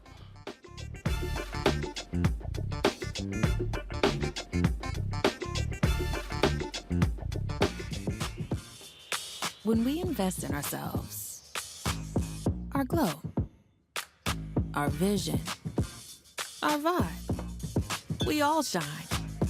Together, we are Black beyond measure. hatred on the streets. A horrific scene, a white nationalist rally that descended into deadly violence. White people are losing their damn minds. As an angry pro-Trump mob storms the U.S. Capitol, We're about to see the rise of what I call white minority resistance. We have seen white folks in this country who simply cannot tolerate black folks voting. I think what we're seeing is the inevitable result of violent denial. This is part of American history. Every time that people of color have made progress, whether real or symbolic, there has been what Carol Anderson at Emory University calls white rage as a backlash. This is the rise of the Proud Boys and the Boogaloo Boys. America, there's going to be more of this. Here's all the Proud Boys, guys. This country is getting increasingly racist in its behaviors and its attitudes because of the fear of white people. The fear that they're taking our jobs, they're taking our resources, they're taking our women. This is white fear.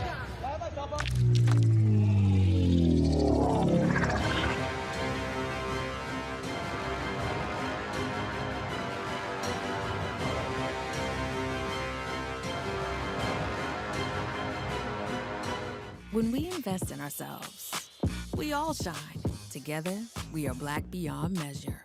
Next on A Balanced Life with me, Dr. Jackie, the great resignation is upon us. Yes, it's real. People, young and old, are evaluating their lives and making some determinations whether to stay or to go. But before you take the leap, you need to examine your motives and make a plan. It's not so much about doing this thing or starting this business or, leaving where you are to do something different. It's about getting in touch with you. How to make change while also keeping balance. Here on the next A Balanced Life with me, Dr. Jackie, on Black Star Network. Hi, my name is LaToya Luckett. Yo, it's your man Deion Cole from Blackish, and you're watching Roland Martin, Unfiltered. Stay woke.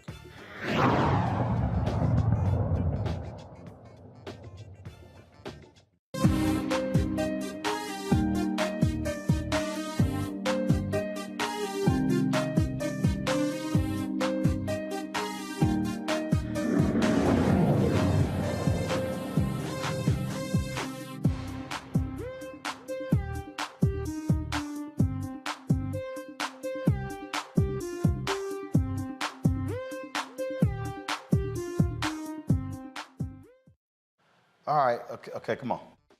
I don't know what.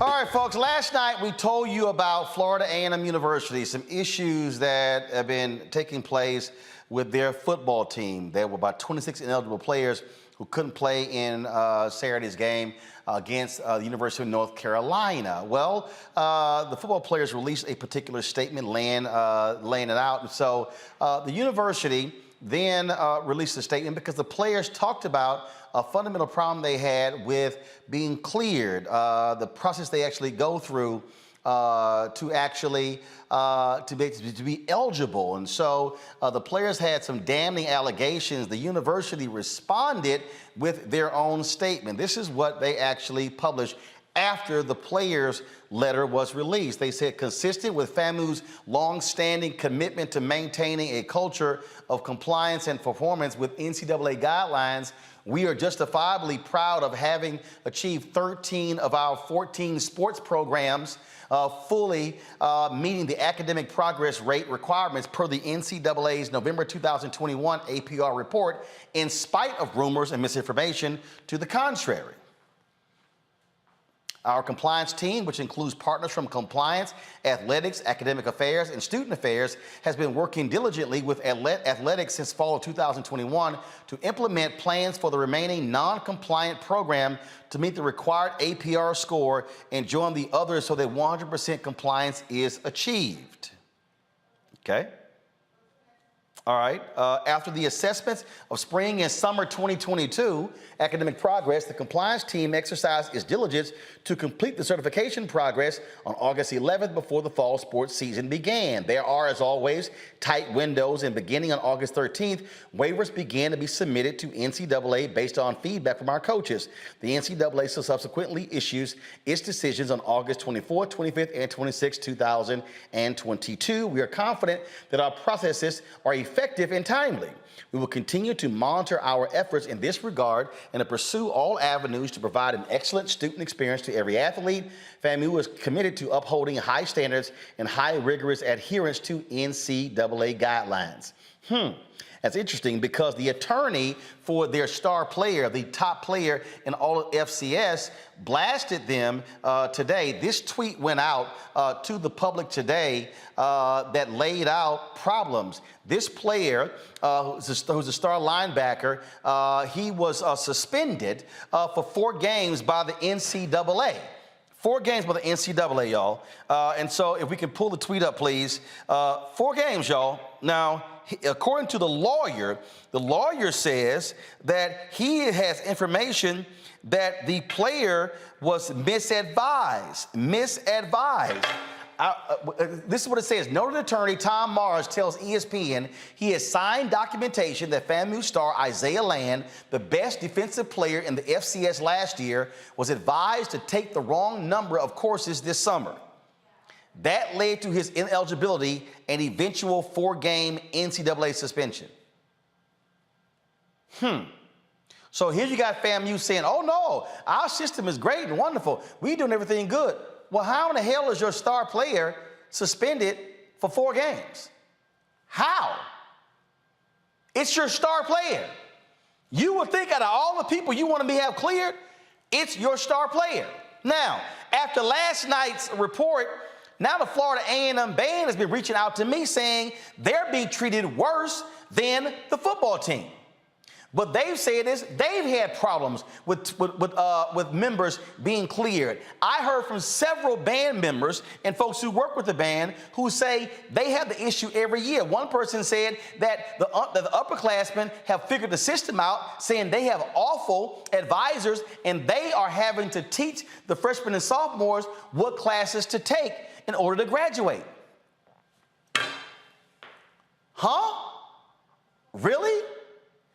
Not only that, here you got the Marching 100, which is like the premier. Let's just be honest. The band is bigger than the football team, the basketball team, every other sports team. This is what they laid out to me. They said when they went to North Carolina, they took a 13-hour bus ride to North Carolina on Friday.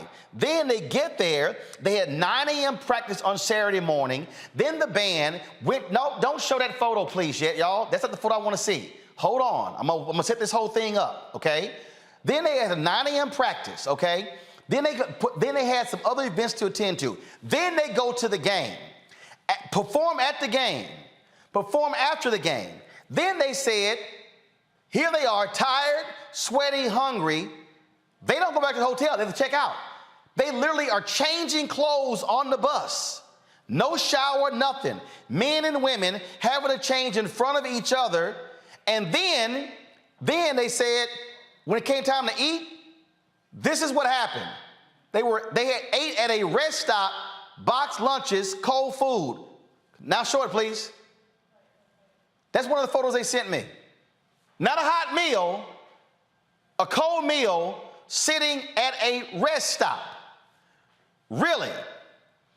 Now, according to band members, remember, it was 10 years ago when the drum major, Robert Champion, was killed due to hazing. And a lot of things were put in place. I was told that the band used to spend 2 nights, Friday night, Saturday night, but after that, they put clamps on the band. That was a decade ago. If you're a 21-year-old kid in the band now, you were 11 years old when that happened. And so why are you putting your premier institution, your face of your institution, going through that? How in the world are you not giving them hot meals? How in the world are they having to perform multiple times to recruit, do all those things, and then got to get back on a bus and travel 13 hours? This is what I was also told by folks there, that for the last couple of years, they've complained, and the president's made clear, y'all keep complaining, then we gonna shut you down. Not only that, I was told that some of the students had housing issues when they got back from North Carolina, that they were locked out of their dorms and they had to sleep in the band room. Apparently, Florida A&M has a housing issue with mold and some other issues. 200 to 300 students have had to live in hotel rooms as a result. I'm trying to understand, really, is that how you're actually treating the individuals? Now, one of the things that's also interesting here is that I was told that President Robinson would not sit down with members of the band to address this issue or the Board of Trustees. This is one of the quotes. The football team gets treated better than the band. We have to do parades before the game. Sometimes they give us an apple and a sandwich. Everybody knows what is going on. This is crazy. This is another quote. Every year we lose a lot of band members. We've learned to work the system ourselves. Our advisors are incompetent. Our advisors are incompetent. Really? Now, this is what stood out to me. A person tells me, the best meal I've gotten since I've been in the band is a Chick-fil-A meal. That's the best meal that I've gotten. I was told the music building is in complete disrepair and the university has not done anything to fix it, mold issues and others. Folks, seriously, Florida A&M, what in the hell are you doing with your premier face of your institution? And I get resources in that, but ain't no way in hell the band should be eating a box meal. No, you have to figure out how to get it done. Now, 280 members of the band, 20 support staff. When they tell me that you have women who have monthly periods and they don't have any privacy, they can't even deal with their own issues, and they got to figure it out in terms of going to bathrooms and stuff. How in the world are you running a band like this? President Robinson and your administration, and we've invited them on the show, and they politely declined. We also called the Board of Trustees. They declined. We also called Congresswoman Frederica Wilson and Congressman Al Lawson's office as well. But I'm telling you right now, somebody at Florida A&M needs to step the hell up and answer to what is going on. Are you having these fundamental problems with your football team? Are you having the problems with your band? How in the world is the lawyer for this player saying he has documentation? He was simply given the wrong advice. What the hell kind of counselors do you have where you give your star player the wrong advice? How many people do you have handling, giving the advice to the players? One? I was told the band has one person who deals with them when it comes to their classes. One person dealing with 300 people on what classes to take? I'm thoroughly confused. Now, I've already got some people hitting me up saying, oh man, you know, ain't our dirty laundry. Guess what? If your shit wasn't dirty, it wouldn't be aired. And so what I'm sick and tired of black people acting as if we can't demand more of HBCUs, of black churches, of black organizations, or we would say, oh man, we shouldn't talk about it. No, if you take care of your damn business, we would not be talking about you this way. We'll be talking about the good things that you're doing and what is happening.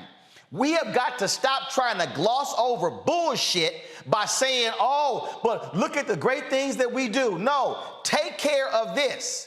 There is no way in the world the Marching 100 should be eating box lunches. There's no way in the world you should be in the band and you're performing all damn day on Saturday and you're going here and here and here and go to the game, heavy uniforms, and you can't even take a shower. Who the hell wants to be funky as hell riding a damn bus for 13 hours? Are you serious? No. Florida A&M, you should be in a situation where they leave the band, they leave the game, go back to the hotel, and they're in a situation where they are able to rest, to shower, and to eat hot meals. That's how you take care of the folks who you're sending out raising money all around the country. Praising them in press releases don't mean a damn thing. Praising them on social media on how great of a job they're going to be doing in the game, that means nothing.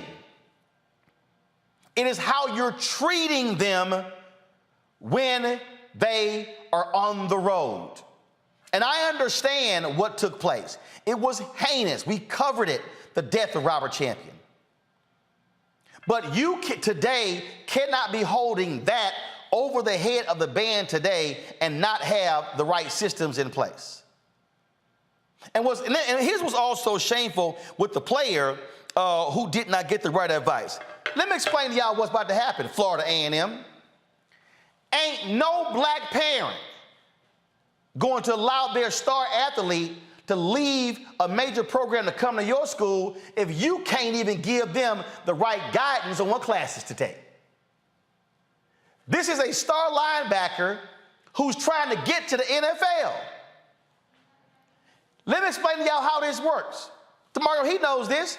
When you are Florida A&M and you play a major game against North Carolina, the scouts are measuring you based upon the competition at North Carolina. When he can't play in a game against North Carolina, y'all are hurting his future in the NFL.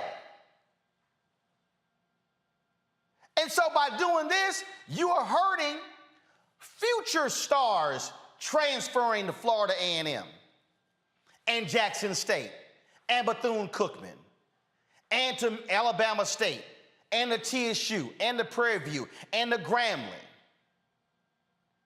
Y'all, I don't want to hear shit about white folks. These are black administrators who are not doing their job. And this is what happens when you fire the AD who balanced your budget and you still haven't explained why you fired him. But we know where he's at. He's a number 2 at Tulane. Now, ain't that interesting? He's a number 2 at Tulane, but he got fired as AD at Florida A&M. Y'all have heard me say this again, and I'm going to keep saying it. I am sick and tired of black institutions talking about, oh, how we're surviving. We must be having thriving conversations. And see, oh, I heard all that bullshit.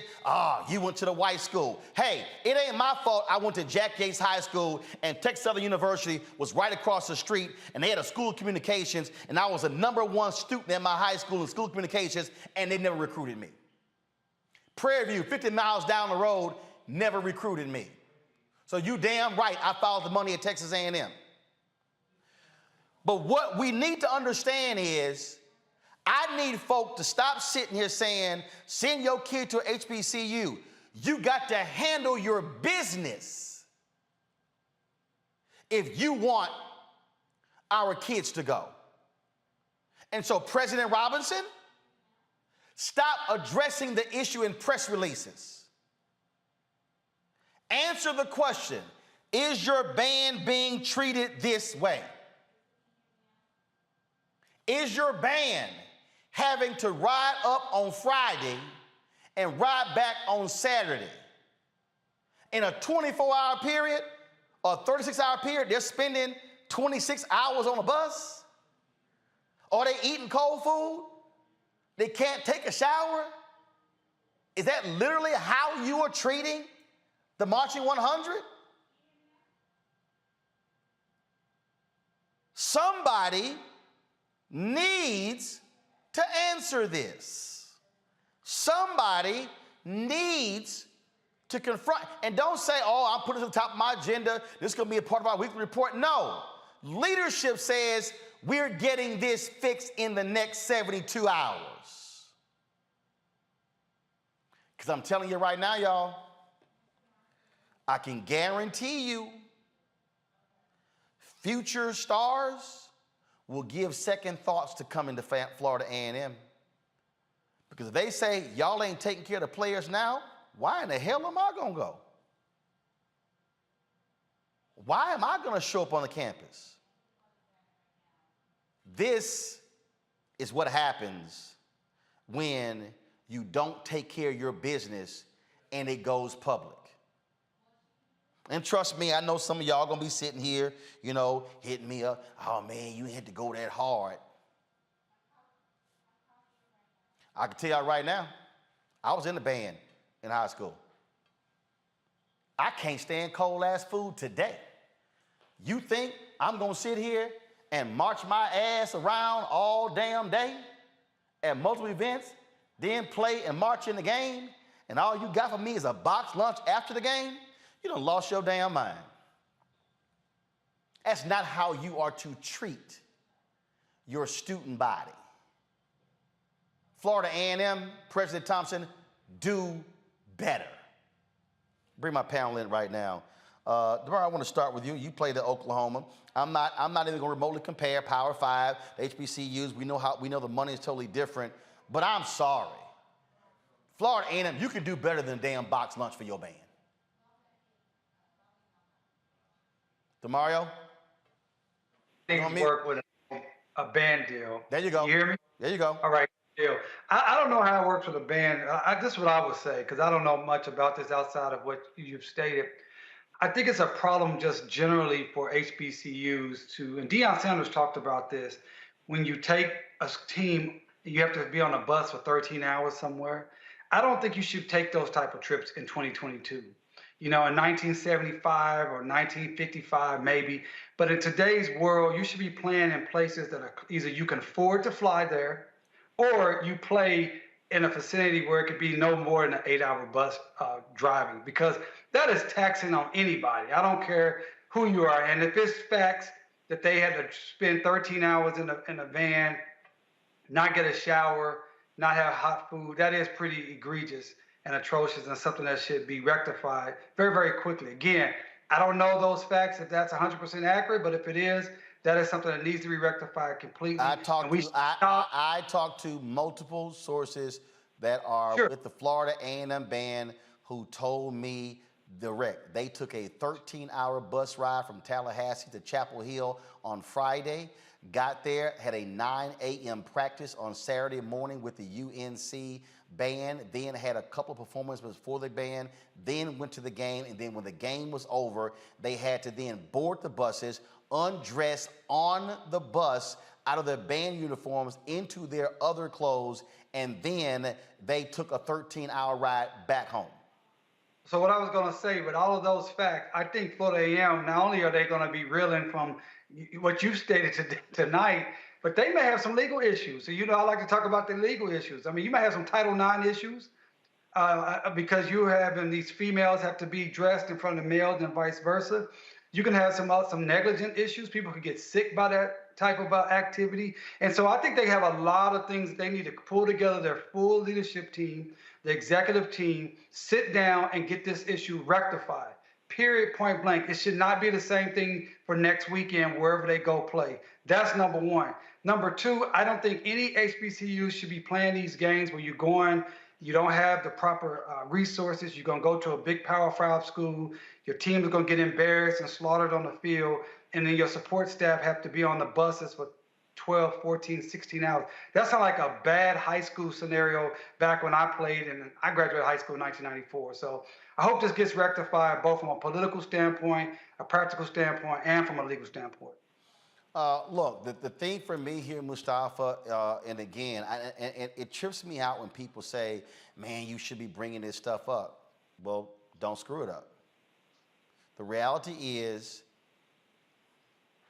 this is what Ida B. Wells said, the way to right wrongs is to turn the light of truth upon them.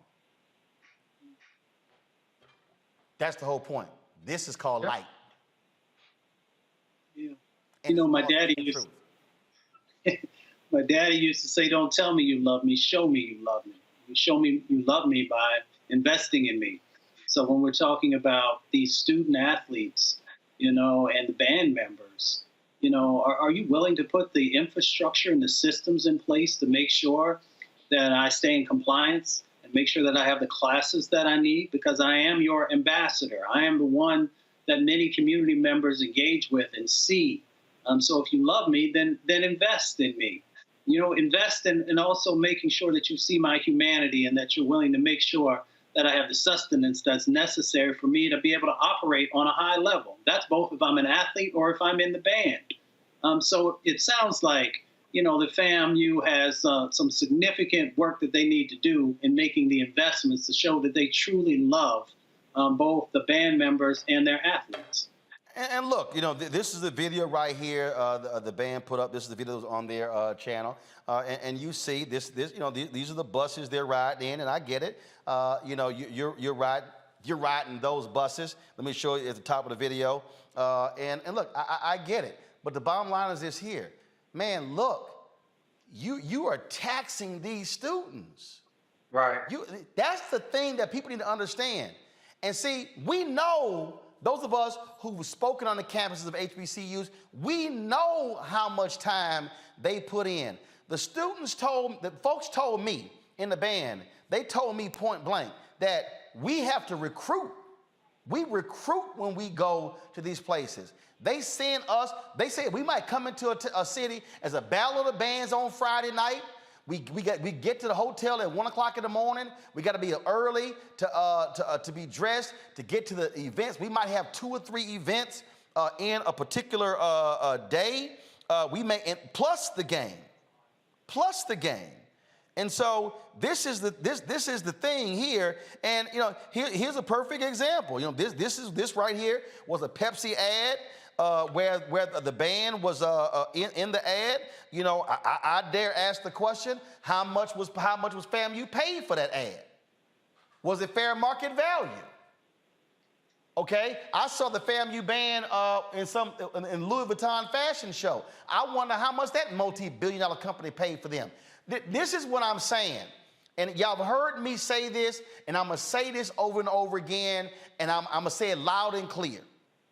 I have seen some awful negotiation deals from HBCUs. Why? Because they have people negotiating the deals who don't know a damn thing about negotiating, who know nothing about sports rights, who know nothing about media rights, and guess what? They getting screwed in these bad deals. And what I'm saying is, if this is supposed to be your premier institution, you take care of your premier institution.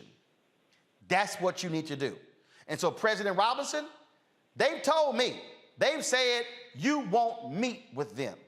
The president of FAMU, this is what they told me. I was told point blank today that the band building is in disrepair, that there's mold, it is dirty, it's dilapidated.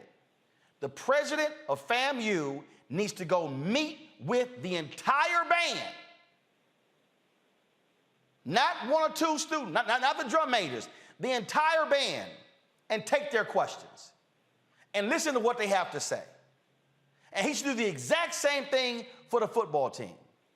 That, Teresa, is leadership. And if you do that, then you don't have the football team dropping a public statement. You don't have football players hiring attorneys, and you don't have band members calling me saying, hey, Roland, can you please get this out? Because they've shut our voices down. You're absolutely right. I mean, you can only get leadership when you see it. And so half the battle is, the president did not, and his staff did not communicate effectively with their students. The students are part of the backbone of, some of these programs. They're the backbone of some of this funding. And so, I don't want to say, some of these, I was a college student myself at a HBCU school, so we don't want to say we're getting pimped out, but half the battle is, we are being used in some way to further our college education.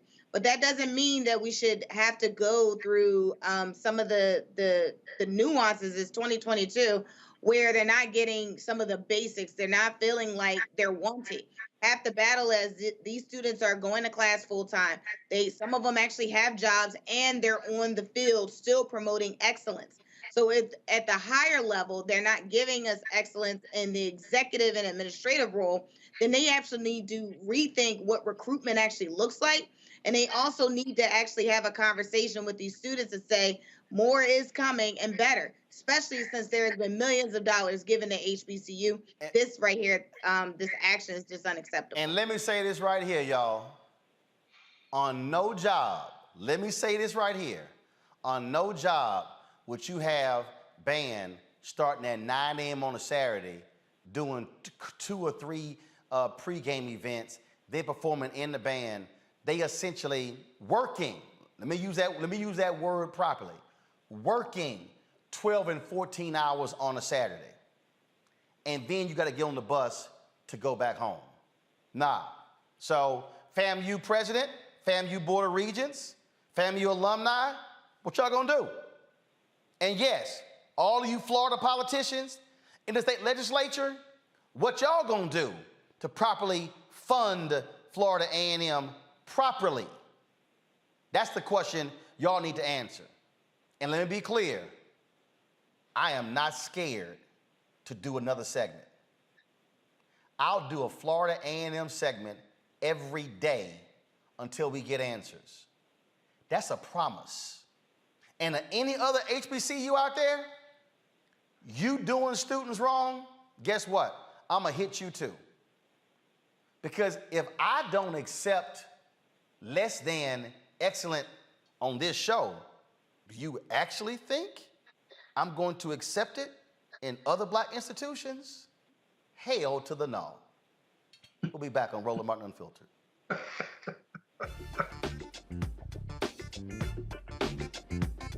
Next on A Balanced Life with me, Dr. Jackie, the great resignation is upon us. Yes, it's real. People, young and old, are evaluating their lives and making some determinations whether to stay or to go. But before you take the leap, you need to examine your motives and make a plan. It's not so much about doing this thing or starting this business or, leaving where you are to do something different. It's about getting in touch with you. How to make change while also keeping balance. Here on the next A Balanced Life with me, Dr. Jackie, on Black Star Network.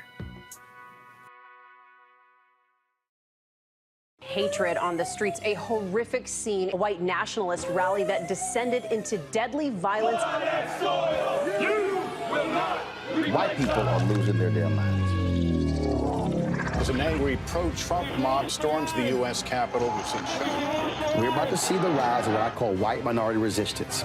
We have seen white folks in this country who simply cannot tolerate black folks voting. I think what we're seeing is the inevitable result of violent denial. This is part of American history. Every time that people of color have made progress, whether real or symbolic, there has been what Carol Anderson at Emory University calls white rage as a backlash. This is the rise of the Proud Boys and the Boogaloo Boys. America, there's going to be more of this. Here's all the Proud Boys, guys. This country is getting increasingly racist in its behaviors and its attitudes because of the fear of white people. The fear that they're taking our jobs, they're taking our resources, they're taking our women. This is white fear.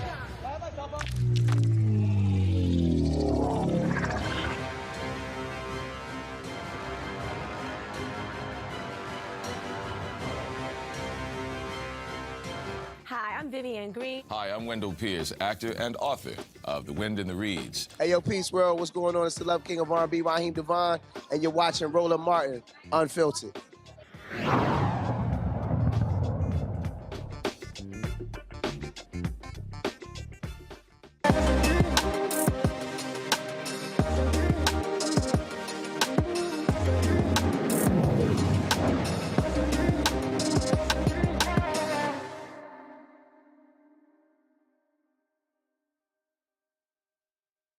Time for our marketplace segment where we always feature various black-owned businesses on the show. And this week we are dealing with designer of a multi-use bag. Now, when it comes to these handbags and backpacks and other sort of bags, I mean, folk are spending a whole bunch of damn money on these bags. And so folks are walking around with 5, 6, 8, 10 different bags. But, fellas, we always ask the question, ladies, can y'all just have one damn bag? Just one? I'm just saying. I mean, do we have to have like literally 10, 15, 20 bags? I don't know, Teresa, how many you got? You a handbag queen, Teresa?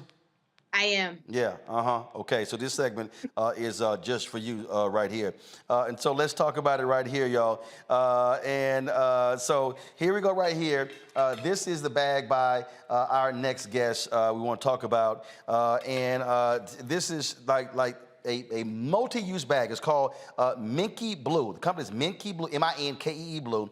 They solve what is called the overload bag syndrome by creating an organizational fashion bag for the ever-changing role of busy women. Okay, joining us right now is Cheryl Mose. She joins us from Philadelphia. Cheryl, you are the owner-creator of this? I certainly am, and let's add an inventor. I have 2 patents on that bag. All right, so how'd you arrive at this here? Were you tired of spending crazy amount of money on all them damn bags like Teresa? All the bags, and I always was carrying 2 or 3 bags, my lunch, my shoes in a plastic grocery bag, all kinds of bags. And I just wanted one bag where I could organize and separate my change of clothes, my shoes, my laptop, and my purse essentials in one bag. And so that's how I came up with Minky Blue. Okay, all right. So as I look at this bag right here, so I'm looking back here, you got like a zipper portion that's back here for you to place some stuff in. Then we got, the front here. You can slide some stuff underneath here, and then we open it up. We got another compartment that's in here.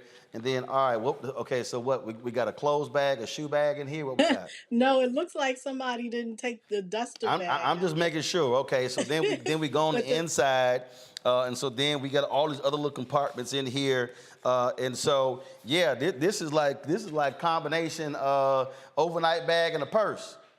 Absolutely. It's a great travel bag, a great work bag, and a weekend bag. So that little bag in the back that you pulled out is a lunch bag. It's insulated, so you can carry your lunch, your shoes, your toiletries.